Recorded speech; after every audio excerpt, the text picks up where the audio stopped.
Oi pessoal, tudo bom? Eu sou a Teacher Lori e tô passando por aqui pra gente ter um papo bem interessante sobre planejamento. Planejamento de estudos, só que de um jeito diferente. Você, como a grande maioria das pessoas, planejou o ano de 2019? É muito comum que a gente faça isso, né? Planeje, organize o que a gente quer melhorar. Eu quero emagrecer, eu quero ter uma vida mais saudável, eu quero comer melhor, eu quero viajar, eu quero mudar de emprego, eu quero passar num vestibular, eu quero aprender um novo idioma. A grande maioria das pessoas que eu conheço fazem planos para o próximo ano. Só que existe um abismo profundo entre o planejamento e a execução. E tudo que pode acontecer nesse gap, nesse espaço entre o planejamento e a execução, são coisas que vão te dizer se você vai ficar mais protendido para continuar planejando enquanto o ano vai passando. A gente já tá aí quase na metade do ano. E se você vai tender mais para execução. Começar a fazer, começar a se movimentar, sair do lugar de inércia, tirar os pés do chão e começar a fazer. Como vocês sabem, eu acredito, aprender um idioma não é uma tarefa fácil.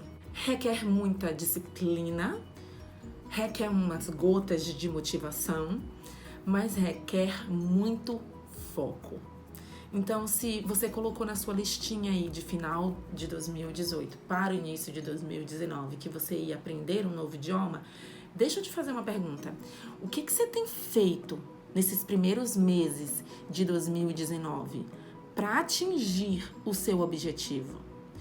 Se você colocou lá no seu planejamento que você queria aprender um novo idioma, você chegou a esmiuçar esse objetivo? Tipo, eu quero no final de 2019 estar me comunicando, entendendo frases básicas, participando de uma conversação básica ou não. Você simplesmente colocou lá que você queria aprender um novo idioma. Por que eu estou te fazendo essas perguntas? Porque quanto mais claro você for no seu objetivo, as chances de você traçar metas e conseguir continuar se automotivando para alcançar essas metas são maiores. Isso não significa dizer, lógico, óbvio, claro e evidente, que se você tiver um objetivo muito claro, a meta vai ser alcançada como no piscar de olhos. Não funciona assim. Mas, tendo um objetivo cada vez mais claro, as coisas ficam muito mais fáceis para você. Eu vejo muita gente chegar para mim perguntando assim, Teacher Lori, eu quero aprender inglês. E quando eu faço o questionário, eu pergunto, você quer inglês para quê? Porque às vezes a pessoa ainda não colocou na cabeça dela que ela quer um inglês específico, por exemplo, para o trabalho. Ou ela quer um inglês específico para viajar. Se a gente for falar de língua, gente, a gente está falando de uma imensidão de coisas. O objetivo claro facilita que você se aproxime mais da execução e saia um pouco simplesmente deste lugar que é planejar, planejar, planejar e nunca executar. Outra coisa que a gente precisa ficar bem atento é que aprender um idioma leva tempo. Pelo amor de Deus, eu não tô querendo dizer com isso que você precisa passar 10 anos numa escola e tal. Nada disso, tá? Mas leva tempo. A gente precisa ficar muito ciente disso.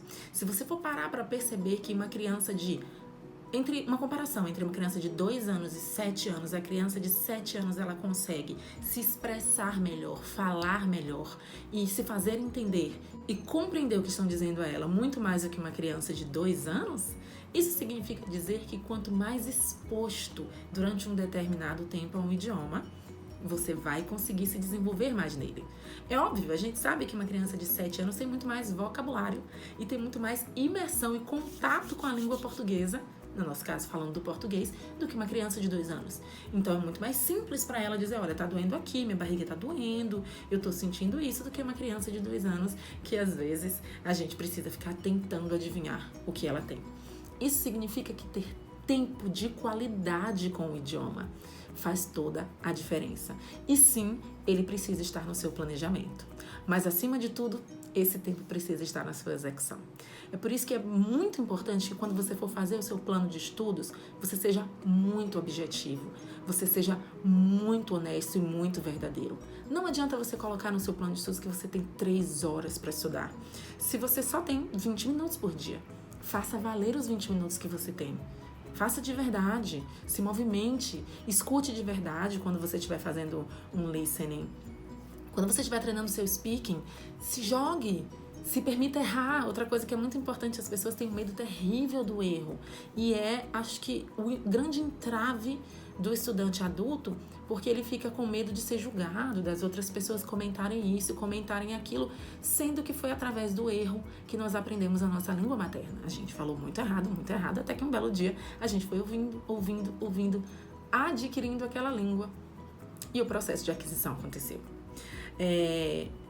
Organize o seu horário, o seu plano de estudos, para que você possa fazer com que ele saia do papel, para que você possa executar. E essa é uma das armas mais poderosas quando a gente está falando, e apesar de eu estar batendo um papo com você aqui muito específico em relação à aquisição de línguas, isso pode ser levado para todas as áreas da sua vida. Então, o quanto que eu me aproximo da execução e o quanto eu saio do planejamento. Beleza, planejamento é importantíssimo, mas se você já teve aquele tempo, já colocou no papel, já colocou na planilha, você já planejou, acabou, sai dele e vamos voar para executar. O quanto mais rápido você fizer, mais aquilo vai entrar no seu hábito de vida, no seu dia a dia, e mais aquilo vai fazer parte da sua rotina. Então vai chegar uma hora que vai ser super prazeroso. O começo das coisas, na grande maioria, são meio chatinhos e muitas vezes cansativos. Mas viver dói, né? O processo é complicado. Não significa que você não vai ter pequenas alegrias todos os dias. E é a mesma coisa com aprender um idioma. Quando você tiver um momento de perrengue que você vai ter, um momento de querer desistir, tá cansado, pensa, por que eu comecei? Por que eu vim para aqui? Por que eu pensei em iniciar esse trabalho? E daí você vai todos os dias tentando se automotivar, tá? Sei que é um papinho meio filosófico, mas eu queria muito falar isso com vocês. Saia do planejamento, fuja do planejamento e corre para a execução. O ano tá acabando, eu não tô querendo te assustar, mas se você tem planos de aprender uma língua ainda esse ano, corre e dê o seu melhor.